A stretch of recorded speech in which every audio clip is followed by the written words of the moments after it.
Hello everyone, welcome to my channel. आज friends मैं discuss करूंगी कि इतनी सारी चीज़ों में हम बोलते रहते हैं एनवायरनमेंट एनवायरनमेंट।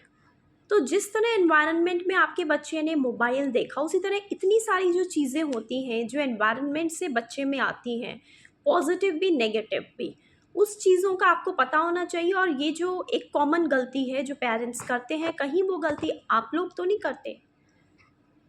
देखिए, ऐसा होता है फ्रेंड्स कि जैसे ऑटिज़म हुआ बच्चे को, ठीक है? तो 2 चीज़ों की मेन हम लोग पता करना चाहते हैं और 2 चीज़ों का मेनली इम्पैक्ट पड़ता है। First is the nature and second is the nurture. Nature का मतलब है फ्रेंड्स जेनेटिक प्रीडिस्पोजिशन, हेरिडिटी।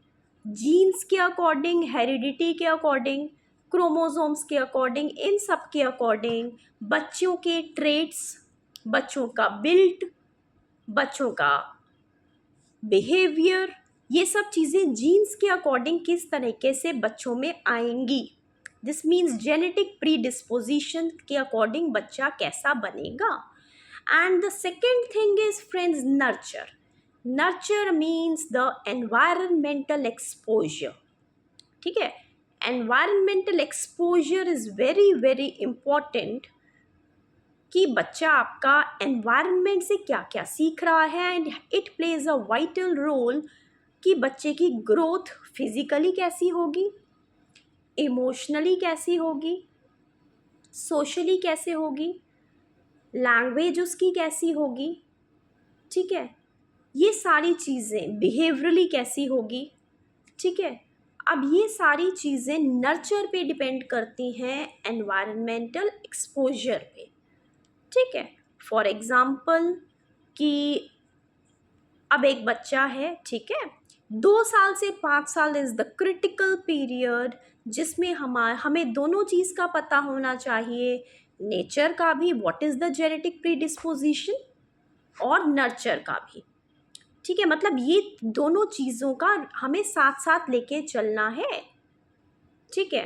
ये नहीं कि मतलब जैसे कि कुछ लोग सोचते हैं कि अच्छा मोबाइल से हुआ है फिर तो ठीक हो जाएगा ना, चिंता की बात नहीं है। अगर वो ऑटिज़्म के घेरे में आ गया, एडीएचडी के घेरे में आ गया, तो इसका मतलब है कि दोनों चीज़ों से उस पे प्रभाव पड़ा, नेचर से भी, नर्चर से भी। At that time, you cannot deny that your child is suffering or is at risk towards these behavioral developmental disorders, either autism or ADHD, which is triggered through the screen only, ठीक है? Virtual only. You can not deny that the child का जो environment exposure ही इसके लिए ज़रूरी है, इसके लिए जिम्मेदार है, but not the nurture. Genetic predisposition both have to play a part, लेकिन नर्चर इज़ मोर इम्पॉर्टेंट। जब तक सीपी जैसी बीमारी नहीं है, सेरिब्रल पैल्सी, डाउन सिंड्रोम, ठीक है, मस्कुलर डिस्ट्रोफी, इस टाइप के जो ट्रेट्स होते हैं उसमें हमारा जेनेटिक प्रीडिस्पोजिशन या कॉन्सेगुनेस मैरिजेस, सेम उसमें जैसे मैरिजेस हो रही हैं ब्रदर सिस्टर्स टाइप्स में, ठीक है? तो अब हम बात करेंगे कि जैसे कि एक बहुत ही एनवायरनमेंट का रोल इतना ज़्यादा होता है फ्रेंड्स कि अगर बच्चे के पास फाइनेंशियली भी बहुत सारी चीज़ें हैं, ठीक है, फाइनेंशियली अगर बच्चा बहुत ज़्यादा साउंड है, उसको अच्छी अच्छी सिचुएशंस मिली पढ़ने के लिए, बहुत अच्छा स्कूल मिला, उसके बाद उसको अच्छी अच्छी लर्निंग टॉयज़ मिले, कैपेबिलिटीज़ मिली, उसको अच्छी अच्छी सारे सोर्सेज मिले, रिसोर्सेज मिले, तो अच्छी वो आगे जाके हाईएस्ट पोजीशन, अच्छी पोजीशन वो पा पाए, वो उसको मिल पाई फाइनेंशियल बैकग्राउंड स्ट्रांग होने के कारण, ठीक है? लेकिन अब हम इस बात से नहीं डिनाई कर सकते कि जो पुअर बच्चे हैं, है ना, they are also cognitively sound, और उनमें आपने अक्सर देखा होगा कि उनमें ये सब चीज़ें, ऑटिज़म, एडीएचडी के सिम्टम्स आपने अक्सर देखे होंगे। बच्चे ऐसे घूमते फिरते खेलते रहते हैं कि उसमें स्पीच डिले के इश्यूज कम सामने आते हैं। So one of the reason is ये भी है कि उनको they don't have much money for these things, gadgets उनके पास नहीं है, ठीक है? They are more and more learning from the surroundings, they are more and more learning from the environment, ठीक है? 2 साल से 5 साल वाला बच्चा अगर आया है, और घर पे आप लोगों को क्या मेन चीज़ों का ध्यान रखना है, अगर उसके बच्चे की मम्मी ने उसको डांटा, नो सिखाया, at the age of 2 years उसने मोबाइल फेंका, बच्चे की मम्मी ने 2 इयर्स 3 इयर्स पे उसको नो सिखाया या फिर उसको थप्पड़ मारा, तो चाहे फादर हो, चाहे ग्रैंड पेरेंट हो, या कोई भी हो, उस टाइम पे उसको, बच्चे को सपोर्ट ना करे। ये ना बोले कि अच्छा ऐसा कर दिया मम्मी ने, चुप कराने के लिए भी आप ऐसे वर्ड्स ना इस्तेमाल करिए, क्योंकि at that time he is maximally learning from the environment. तो उसके सामने उस टाइम पे एक तो सॉरी मत बोलिए, क्योंकि he did the wrong thing. भले उसका माइंड वीक है, उसको अभी नहीं पता है, लेकिन आज आपको, आपके बताने से उसको पता चल जाएगा और वो फ्यूचर में ये नहीं करेगा, और कभी उसको मारना या डांटना आप लोगों को नहीं पड़ेगा। That's all. तो उस टाइम पे आपका चाहे कोई भी अदर मेंबर है फैमिली का, वो ये नहीं बोलेगा कि अच्छा मम्मी ने ऐसा किया, मैं मम्मी की पिट्ठी करूँगा, अले अले अले, अच्छा सॉरी मम्मी गंदी है, हट, ऐसे नहीं करना है। बच्चे के माइंड में बैठ जाता है कि हाँ मम्मी गंदी है, शायद मैंने कुछ ठीक ही किया होगा जो मुझे बाकी के सदस्य, बाकी के मेंबर्स मुझे सपोर्ट कर रहे हैं। ठीक है। दूसरी गलती जब हम करते हैं, बच्चा बिहेवियरल इश्यू शो कर रहा होता है, हम उसको रोकने की बजाय, जब वो बहुत ज़्यादा हाइपर होते हैं, हम कहते हैं अच्छा सॉरी सॉरी सॉरी, ये लो। जिस चीज़ के लिए हम मना करते हैं, उसका गुस्सा देखते ही हम सॉरी सॉरी सॉरी सॉरी करके उसको वही चीज़ दे देते हैं। Second mistake you are doing, he will do it again and again, and this behavior will soon turn into impulsive and rigid behavior. तीसरी चीज़, किसी भी चीज़ में बच्चा हारा है, ये नहीं बोलना आपको कि चलो कोई नहीं, मैम से नहीं मिला, मैं दिलवा देती हूँ चीज़ आपको। You should teach him, you better luck next time. Keep working hard. जीतना कुछ नहीं होता, लेकिन इट्स नॉट गुड कि कोई और फर्स्ट आया, कोई और सेकंड आया, कि चलो हमें भी चाहिए, लाओ ये मैं मुझसे ले लो आप, तो मैम ने नहीं दिया कोई बात नहीं, आई विल गिव यू। बच्चे के माइंड में सिखाना है एट दैट टाइम, जो आपके गुरु ने कहा है, ही इज़ द बेस्ट जज। ठीक है। सेम चीज़ थेरेपी सेंटर्स में भी आपको ध्यान रखनी है। बच्चे को जैसे आप थेरेपी सेंटर में लेके गए, अगर बच्चा कोऑपरेट नहीं कर रहा है, बच्चा रो रहा है, कभी भी अपने थेरेपिस्ट के सामने नहीं बोलना अरे मैम रहने दीजिए, आज बच्चा ज़्यादा वो कर रहा है, चलो मैं ले जाता हूँ।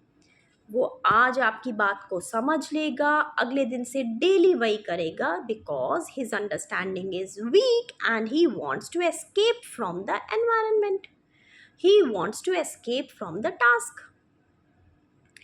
कभी भी उस टाइम पे आपको नहीं बोलना कि आप इसको मैम ऐसे कराओ, इसको ऐसे कराओ, रोए ना बच्चा, बस रोना नहीं चाहिए। ये सब चीज़ें आपको बल्कि बच्चे के सामने बोलनी चाहिए कि मैम जैसे मर्जी आप कराओ, ठीक है, we are there to help you, you are here, you also help us. हमारे बच्चे को इस डिसऑर्डर से बाहर निकालिए आप। ऐसा आप एक कनेक्शन बनाइए कि हमारे बच्चे को डिसऑर्डर से बाहर निकालिए और आप खुद गोल ओरिएंटेड अप्रोच को अपनाएं। So nature and nurture both are very very important. 2 से 5 साल वाली एज में अगर उसे सोशल एक्सपोजर नहीं मिला, एनवायरमेंटल एक्सपोजर नहीं मिला, लैंग्वेज एक्सपोजर नहीं मिला, फिज़िकल एक्सपोजर नहीं मिला, फिज़िकली कौन सी जगहों पे वो गया है, फिज़िकली कहाँ कहाँ पर फिज़िकल एक्सपोजर मीन्स फिज़िकली किस किस से जाकर मिला है। ये फिर आगे जाके उसको इन्हीं सब चीज़ों में दिक्कत आने वाली है। तो ये कुछ चीज़ें थी कि अगर आप बच्चे की गलतियों को नज़रअंदाज नहीं करेंगे, उसके सामने स्टार्टिंग से झुकेंगे नहीं, उसको ये फील होने देंगे yes I am hurt because I did a mistake, मुझे डांटा गया क्योंकि मुझसे एक गलती हुई, लेकिन जब मैं अच्छा करता हूँ तो मुझे रिवॉर्ड्स भी कुछ कम नहीं मिलते।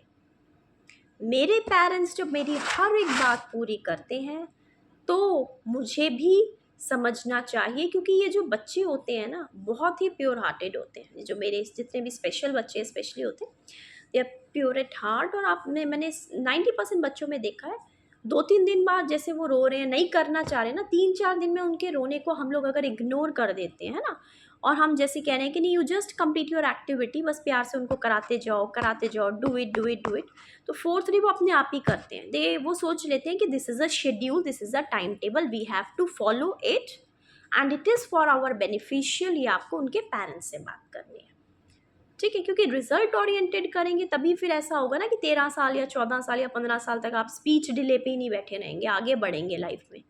जर्नी का ट्रैक कम करना है, पाथ कम करना है, ना कि पाथ को इंक्रीज करना है। Hope you like my video. Nature and nurture both are important. So खाली मोबाइल पे ही नहीं, अपनी ये जो गलतियां हैं उनको भी हम सुधारेंगे, बच्चे के सामने सॉरी सॉरी यस यस करना बंद करेंगे, ठीक है। अगर एक पेरेंट मना कर रहा है उसको जाके सपोर्ट करेंगे, yes you did wrong with your mother, आपने मदर को हिट किया, पुश किया, यू आर रॉन्ग। 4 जने मिलके अपने पेरेंट्स को सपोर्ट करेंगे आप लोग, क्योंकि आप ही का बच्चा ठीक होगा, ठीक है। जिस माँ का बच्चा है आपका भी तो कुछ लगेगा, तो आप सबका बच्चा एक दिन बहुत ही हेल्दी, बहुत ही इंटेलिजेंट होगा। These are my blessings for each and every parent. All the best.